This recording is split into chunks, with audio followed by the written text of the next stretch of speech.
بنی مستلق۔ مکہ اور مدینہ کے درمیان ایک مقام ہے قدید۔ قدید کے معنی ہے پھاڑنے والا۔ وہاں قدیم عہد میں یمن کے بادشاہ طبع نے مدینے سے واپسی پہ پڑاؤ ڈالا تھا۔ ہوا ایسی تیز چلی اس بیابان صحرا میں کہ اس کے تمبو پھٹ گئے۔ اس نے جگہ کو نام دے دیا قدید۔ پھر وہاں ایک بستی بسی، وہ قدید کہلانے لگی۔ اس بستی کے قریب ہی شیریں پانی کا چشمہ تھا۔ اس چشمے کا نام تھا مریسی۔ چشمے جہاں ہو رے گزار میں وہاں پودے نکل آتے۔ لوگوں نے کھجوروں کے باغ لگا دی۔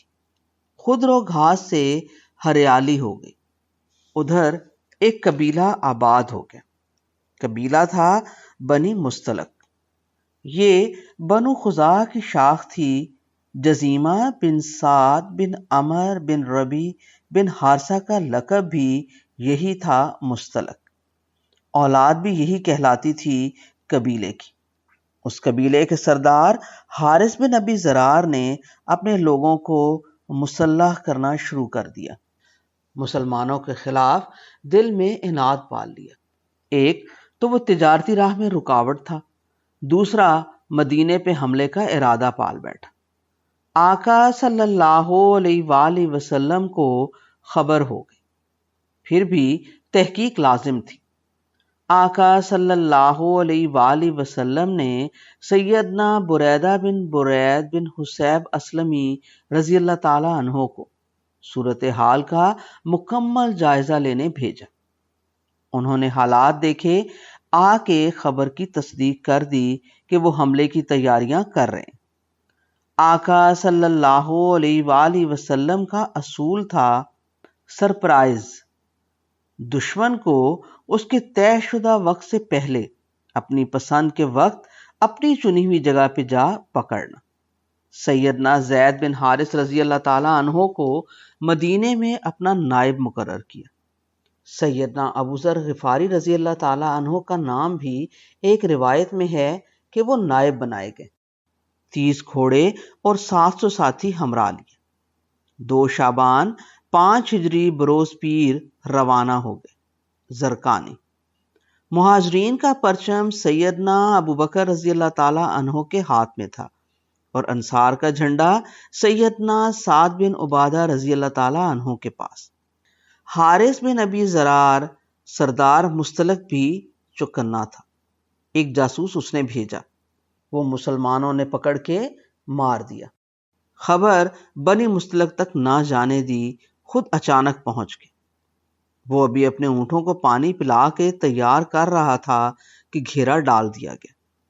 مزاحمت نہ ہونے کے برابر ہوئی۔ ایکا-ایکی میں دشمن کے 10 سپاہی مار دیے گئے۔ مسلمانوں کا ایک شہید ہوا، وہ بھی غلطی سے اپنوں کے ہاتھ۔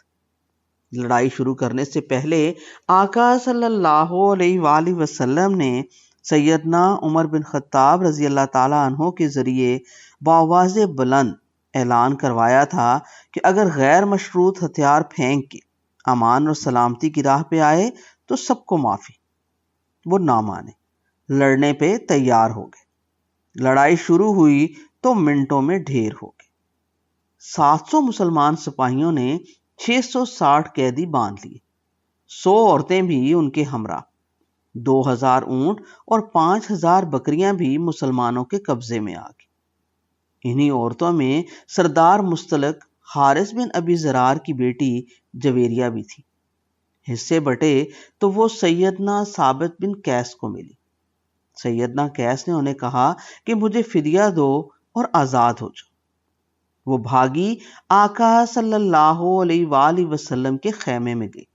بولی، میں سردار کی بیٹی ہوں، مجھے سردار کے گھر رہنے کی عادت ہے، میری مدد فرمائی جائے۔ فدیہ ادا کرنا ہے، آزاد ہو کے آپ کی غلامی۔ آقا صلی اللہ علیہ وآلہ وسلم نے اپنے حصے سے اس کا فدیہ ادا کر دیا۔ آسمان سے تصدیق آ گئی کہ جو آپ سے شادی کی خواہش مند ہو اس سے شادی کی اجازت ہے۔ 58 سالہ آقا صلی اللہ علیہ وآلہ وسلم جن کی زندگی کے شب و روز مہمات، تبلیغ دین، ریاست مدینہ کے معمولات نپٹانے اور آسمان سے اترتی وحی کو جمع کرنے اور لوگوں میں ہر الوہی بات کی تلقین کرنے میں گزرتی تھی۔ انہیں ایک مظلوم عورت کی فریاد سننے اور ماننے میں کیا قباحت تھی، جس نے اسلام بھی قبول کر لیا تھا۔ شادی ہو گئی۔ مسلمانوں کو پتہ چلا کہ جن کو وہ قیدی بنا کے بیٹھے ہیں وہ تو آنے واحد میں آقا صلی اللہ علیہ وآلہ وسلم کا سسرالی قبیلہ ہو گیا۔ اس قبیلے کی آبرو اور عزت بڑھ گئی۔ مسلمانوں نے فوراً برضا و رغبت رضاکارانہ طور پہ اپنے اپنے قیدی آزاد کر دی۔ ایک دن میں قید ہوئے 100 سے زیادہ گھرانوں کو آزادی مل گئی۔ سیدہ ام سلمہ اور سیدہ عائشہ رضی اللہ تعالی عنہم بھی ہمراہ تھی۔ سیدہ عائشہ رضی اللہ تعالی عنہا اکثر کہا کرتی تھی، میں نے جویریہ سے زیادہ کسی عورت کو اپنی قوم کے حق میں بابرکت نہیں دیکھا کہ جس کی وجہ سے ایک دن میں 100 گھرانے آزاد ہوئے۔ ابو داؤد، ابن حشام، عیون الاثر، زاد المعاد۔ سیدہ جویریہ رضی اللہ تعالیٰ عنہ کے والد بہت سارے اونٹ لے کر فدیہ کے طور پہ بیٹی کو چھڑانے مدینہ بھی آئے، مگر آتے آتے راہ میں 2 انتہائی قیمتی اونٹ خفیہ طور پہ ایک گھاٹی میں چھپا آئے۔ آقا صلی اللہ علیہ وآلہ وسلم نے تبسم فرمایا اور کہا، وہ اونٹ کہاں ہیں جو تم فلاں گھاٹی میں چھپا آئے؟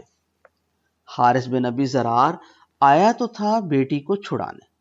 آقا صلی اللہ علیہ وآلہ وسلم کے منہ سے ایسی بات سن کے سناٹے میں آ گئے۔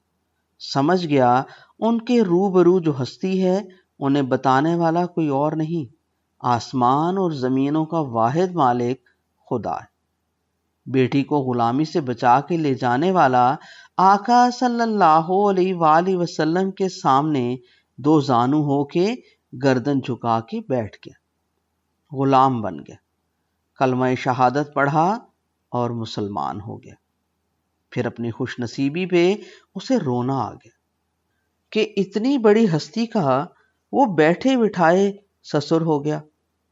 الصابہ خصائل کبریٰ بہقی۔ بظاہر تو اس غزوہ کی اتنی سی داستان ہے، مگر تاریخ کی کتابوں میں اس مہم کی اہمیت 2 اور وجوہات سے ہو گئی۔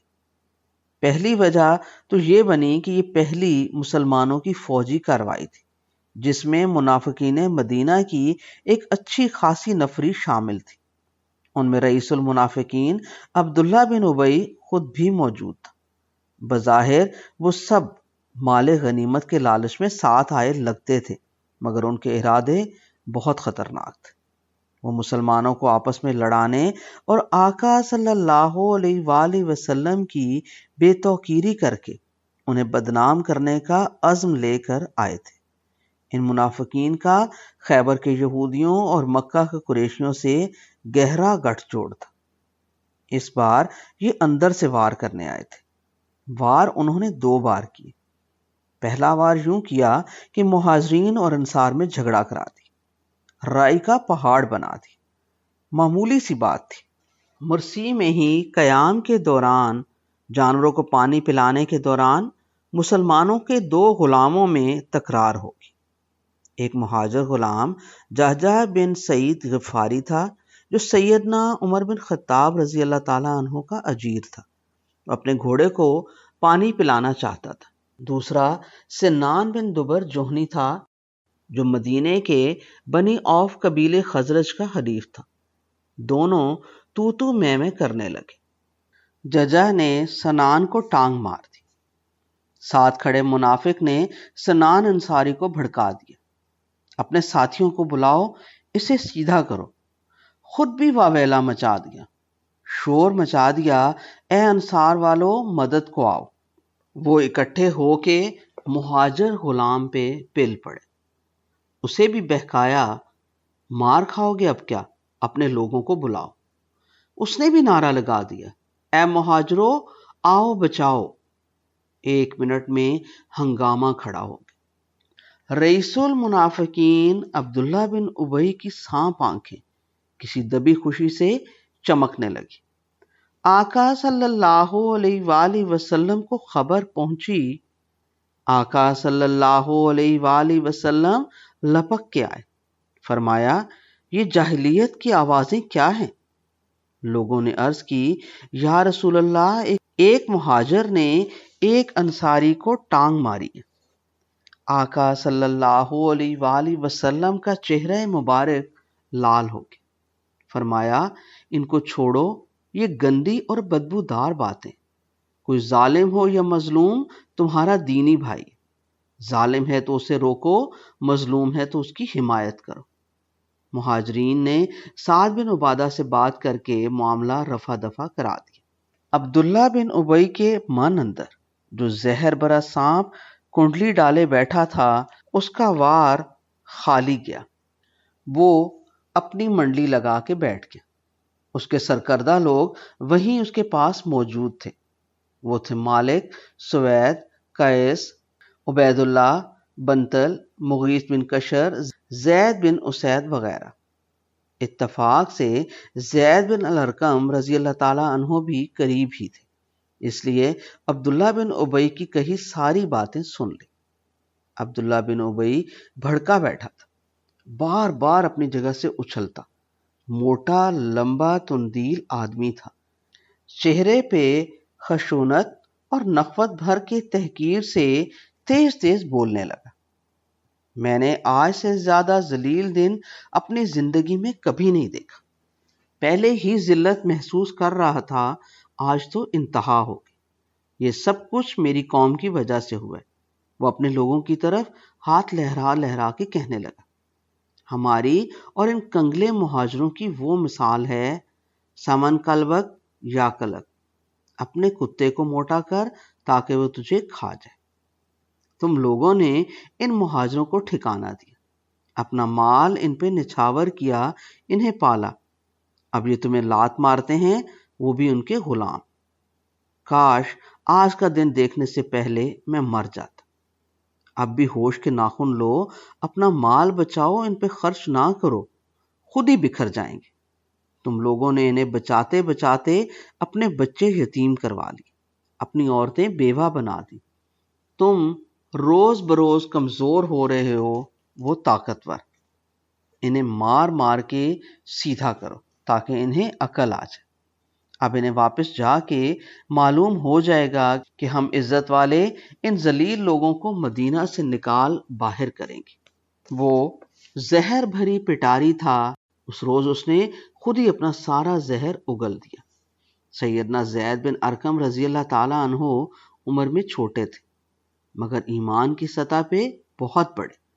عبداللہ بن ابی کی یہ زہریلی باتیں برداشت نہ کر سکے، جا کے آقا صلی اللہ علیہ وآلہ وسلم کو بتا دی۔ آقا صلی اللہ علیہ وآلہ وسلم کا رخ روشن سرخ ہو گیا۔ سیدنا عمر بن خطاب رضی اللہ تعالی عنہ کے علم میں یہ باتیں آئیں تو تلوار نکال کے آقا صلی اللہ علیہ وآلہ وسلم سے اجازت طلب کرنے لگے، ابھی اس گستاخ کی گردن اڑا دوں۔ آقا صلی اللہ علیہ وآلہ وسلم نے فرمایا، عمر صبر سے کام لو، میں ایسا حکم نہیں دے سکتا کہ لوگ کہیں محمد اپنے ساتھیوں کو قتل کرتا ہے۔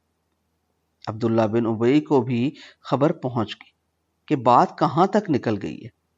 اندر سے خوف کے مارے کپ کپا گیا، بھاگا آیا، آقا صلی اللہ علیہ وآلہ وسلم کے حضور اور اللہ کی قسمیں کھانے لگا کہ میں نے تو وہ سب کہا ہی نہیں۔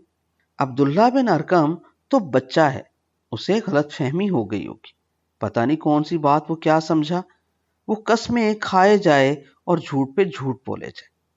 آقا صلی اللہ علیہ وآلہ وسلم خاموشی سے اسے تکتے رہے، اسے کچھ نہ کہا۔ عبداللہ بن ارقم رضی اللہ تعالی عنہ سچ بول کے نادم ہوا اور صدمے میں رہا، مگر آسمان پہ خدا تو کسی مصلحت کا پابند نہیں۔ اللہ نے سورۃ المنافقون آسمان سے اتار دی۔ سیدنا عبداللہ بن ارقم رضی اللہ تعالیٰ عنہ نے جو کہا تھا اس کی تائید جبرائیل علیہ السلام آسمان سے وحی کی صورت لے آئے۔ جب وہ صورت اتری تو آقا صلی اللہ علیہ وآلہ وسلم نے عبداللہ بن ارقم رضی اللہ تعالیٰ عنہ کو بلایا اور اس صورت کی آیات انہیں پڑھ کے سنائیں اور فرمایا اللہ نے تمہاری باتوں کی تصدیق کر دی۔ آیات اتریں، جب منافق لوگ تمہارے پاس آتے ہیں تو کہتے ہیں ہم اقرار کرتے ہیں کہ آپ بے شک خدا کے پیغمبر ہیں، اور خدا جانتا ہے کہ در حقیقت تم اس کے پیغمبر، لیکن خدا ظاہر کیے دیتا ہے کہ منافق جھوٹے، انہوں نے اپنی قسموں کو ڈھال بنا رکھا، ان کے ذریعے لوگوں کو راہ خدا سے روک رہے ہیں۔ کچھ شک نہیں کہ جو کام یہ کرتے ہیں برے ہیں، یہ اس لیے کہ ایمان لائے پھر کافر ہو گئے تو ان کے دلوں پہ مہر لگا دی گئی، سو اب یہ سمجھتے ہی نہیں، کہتے ہیں کہ اگر ہم لوٹ کے مدینہ پہنچے تو عزت والے ذلیل لوگوں کو وہاں سے نکال باہر کریں گے، حالانکہ عزت خدا کی ہے اور اس کے رسول کی اور مومنوں کی، لیکن منافق نہیں جانتے۔ سورۃ المنافقون۔ عبداللہ بن ابی کا بیٹا عبداللہ رضی اللہ تعالیٰ عنہ ایک پاک باز مسلمان تھا، اگرچہ وہ باپ کا گستاخ نہ تھا، مگر جب اس نے باپ کی وہ باتیں سنی تو مدینہ کے رستے میں تلوار میان سے نکال کے کھڑا ہو گیا۔ باپ سے بولا میں اس وقت تک آپ کو مدینہ میں داخل نہ ہونے دوں گا جب تک آپ اس بات کا اقرار نہ کریں کہ ذلیل تم خود ہو اور عزت والے آقا رسول اللہ صلی اللہ علیہ وآلہ وسلم ہے۔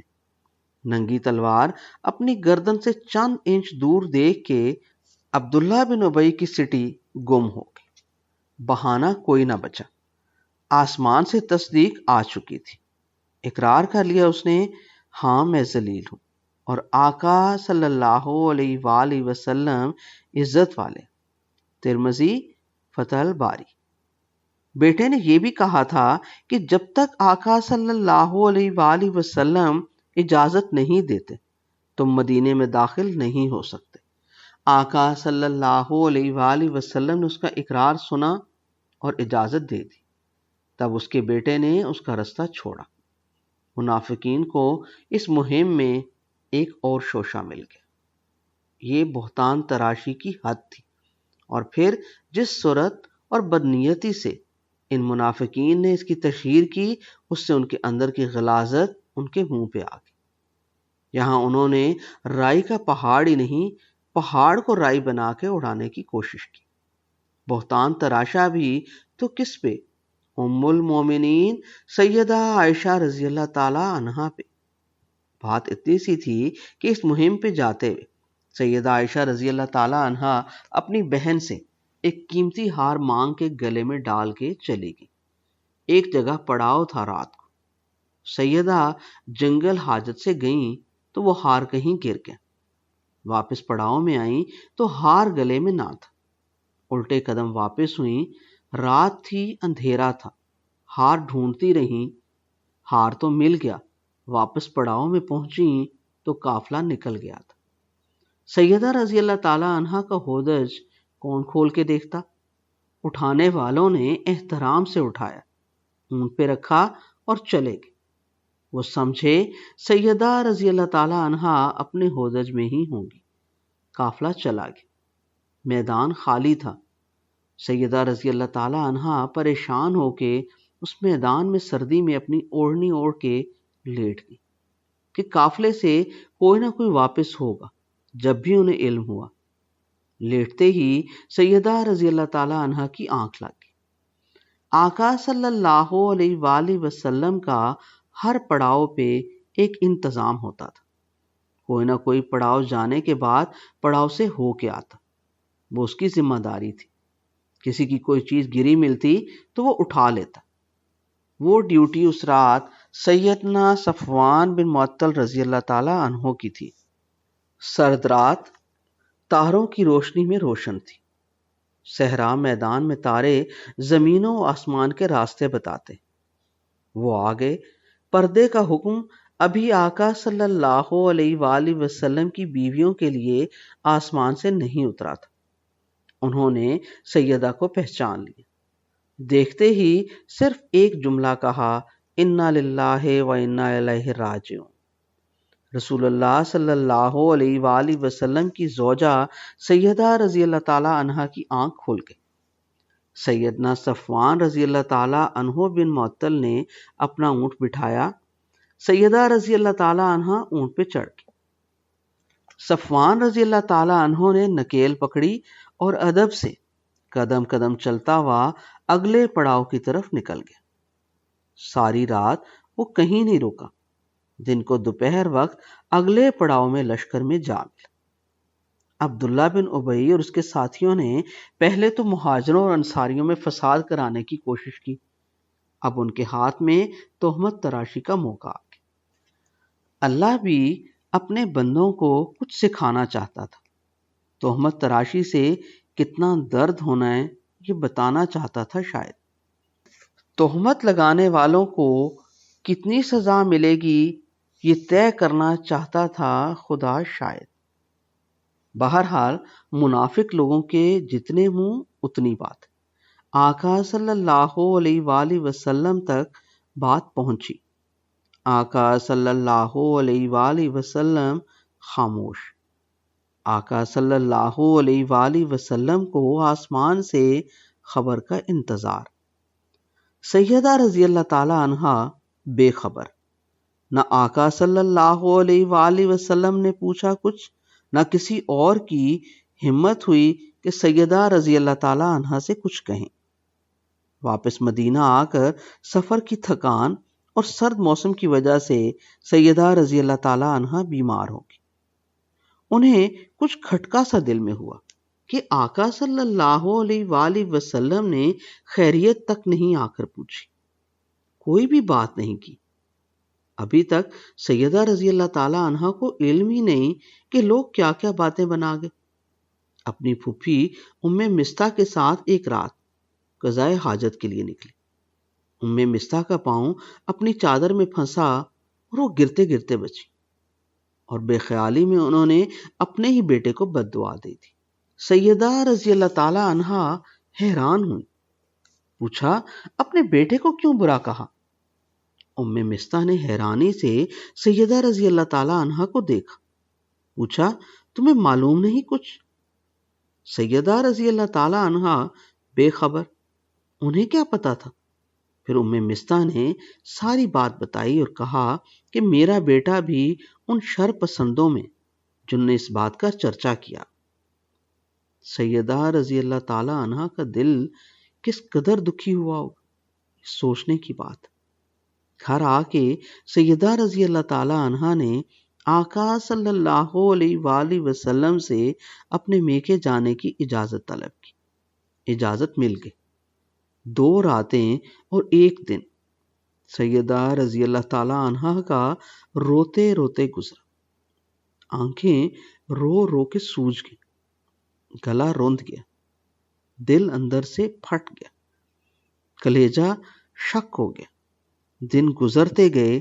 ایک دن آقا صلی اللہ علیہ وآلہ وسلم سیدہ رضی اللہ تعالی عنہا کے ہاں گئے۔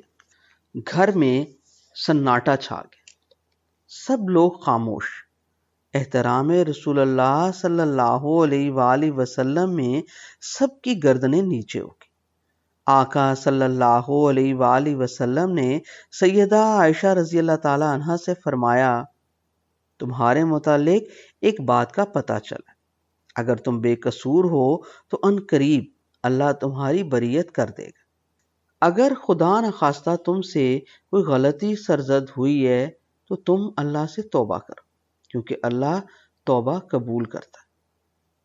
آنسوؤں سے روتی ہوئی، ہچکیاں لیتی سیدہ رضی اللہ تعالی عنہا کے آنسو تھم گئے، وہ جیسے پتھر کی ہو گئی۔ انہوں نے براہ راست آقا صلی اللہ علیہ وآلہ وسلم کو جواب دینے کی بجائے اپنے والدین کی طرف دیکھا اور کہا بھی آپ جواب دیں۔ سیدنا ابو بکر اور ام رومان رضی اللہ تعالی عنہم کے چہرے پیلے زرد ہوئے ہوئے تھے، ہاتھوں میں لرزہ تھا، خاموش ادب سے بیٹھے رہے۔ پھر سیدہ رضی اللہ تعالی عنہا خود ہی بولی، میں جانتی ہوں کہ یہ بات لوگوں سے سنتے سنتے آپ کے دلوں میں بیٹھ گئی ہوگی اور آپ لوگوں نے اسے سچ مان لیا ہوگا۔ اب اگر میں اپنی بریت کا اظہار کروں، اور اللہ خوب جانتا ہے کہ میں اس گناہ سے بری ہوں، تو آپ لوگ اسے درست نہ سمجھیں گے۔ اگر میں اس بات کا اقرار کروں جو سچ نہیں ہے، تو آپ سچ سمجھیں گے۔ بس میں وہی بات کہتی ہوں جو حضرت یوسف علیہ السلام کے والد محترم نے کہی تھی، فَصَبْرٌ جَمِيلٌ وَاللَّهُ الْمُسْتَعَانُ عَلَىٰ مَا تَصِفُونَ، سورۃ یوسف آیت نمبر 18۔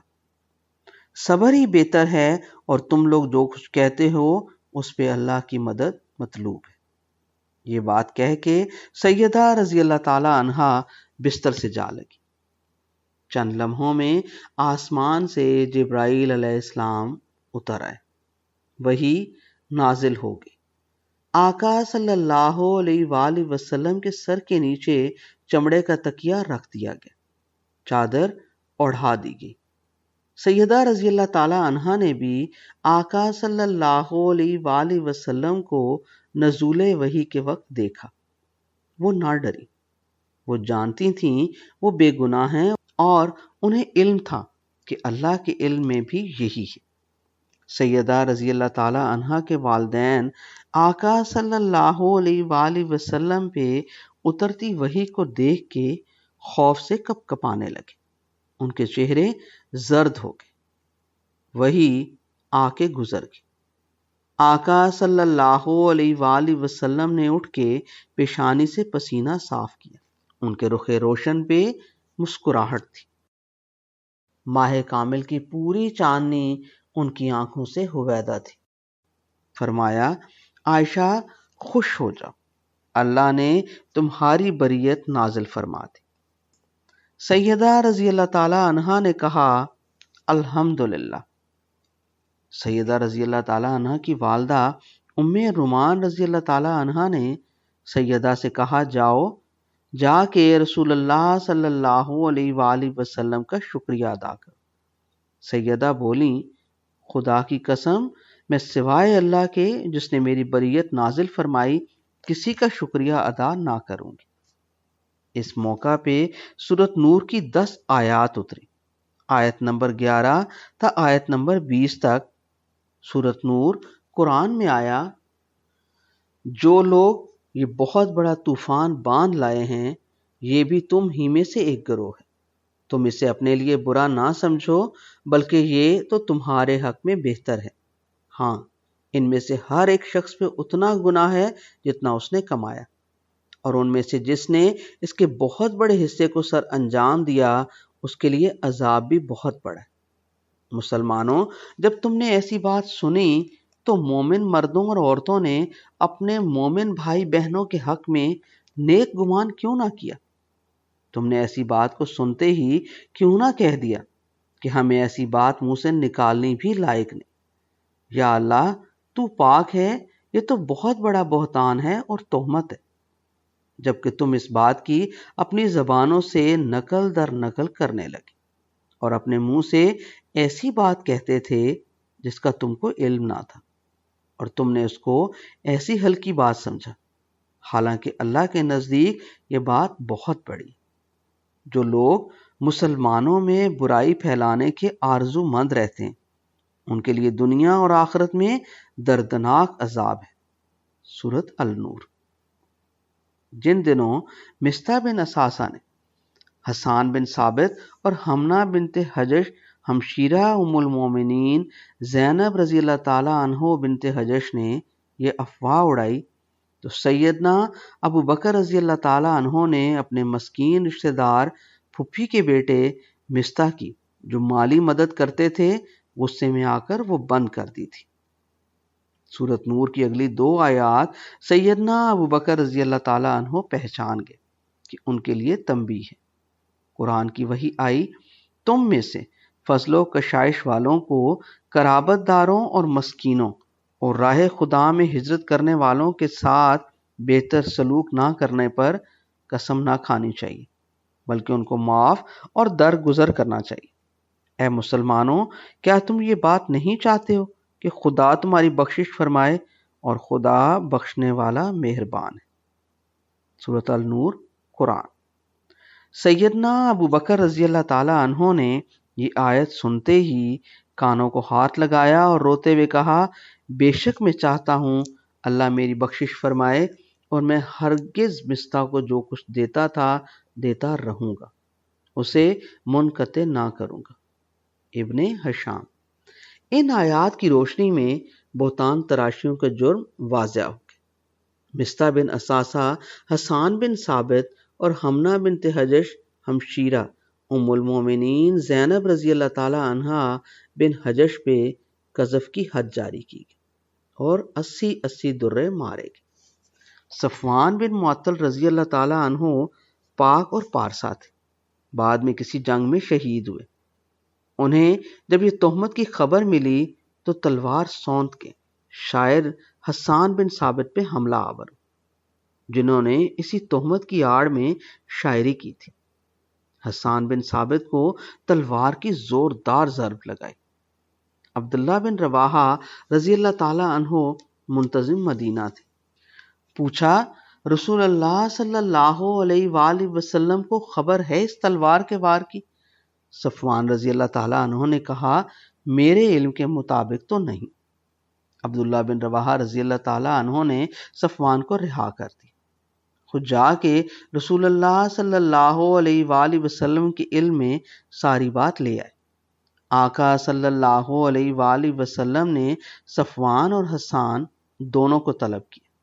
صفوان رضی اللہ تعالیٰ عنہ نے کہا، آقا اس نے میری ہجر کہی، مجھے غصہ آ گیا اور اس کو تلوار مار دی۔